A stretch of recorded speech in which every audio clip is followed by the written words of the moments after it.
क्या हुआ सर? किसने ये बंदर किसने यहाँ रखा हुआ है? ये हमें गिफ्ट मिला था। गिफ्ट ऐसे रखते हैं? ऐसे नहीं रखते। इसको उतारो यार, उतारो, इसको निकालो। किसका है ये बंदर? किसका है? हाथ कड़ी लगाओ इसको, बंदर को। हुआ क्या है? मेरा नहीं है सर, ये गिफ्ट है। हमने जिसका भी है लगाओ यार, इसको हाथ कड़ी लगाओ, हाथ कड़ी लगाओ इसको। ये सर बात तो सुने। क्या हमें बता पैसों से नहीं लिया था? ये हाथ गाड़ी लगाओ। कई बार आपको वार्न कर चुके हैं, देखे ना आप, फिर आप भी तामुल नहीं भैया को करते। बुला क्यों? आप तामुल नहीं करते ना। सर बात तो सुने। नहीं सर एक मिनट मेरी बात नहीं नहीं। है, नहीं कोई हम आपको बताते हैं सारी कोई सिचुएशन। बात नहीं है जी। ये देखिए ना, हमने फर्स्ट टाइम ऐसा किया। ये हमने ले चलो इनको बाहर ले चलो। इसलिए हम तो खुद देने आ रहे थे ना। ये गलत काम आप कर रहे हो सारा। अगर मैं चौड़ी वीडियो बना सकता हूँ तो देखता हूँ मैं ट्राई करता हूँ।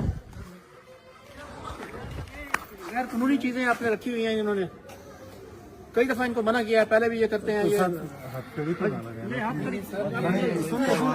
सुने तो सही बात, मेरी रिक्वेस्ट है आपसे, हथकड़ी वगैरह ना लगे, आप जुर्माना प्लीज कर दें। आप इसको भी ले जाइए। ये तो हमको ले जाएंगे, ये तो आपका है ही नहीं। आपके कहने पे हवालात नहीं देता इनको, दफ्तर बैठाता हूँ, आप आ जाए, जुर्माना पे कर दें, ले जाएंगे।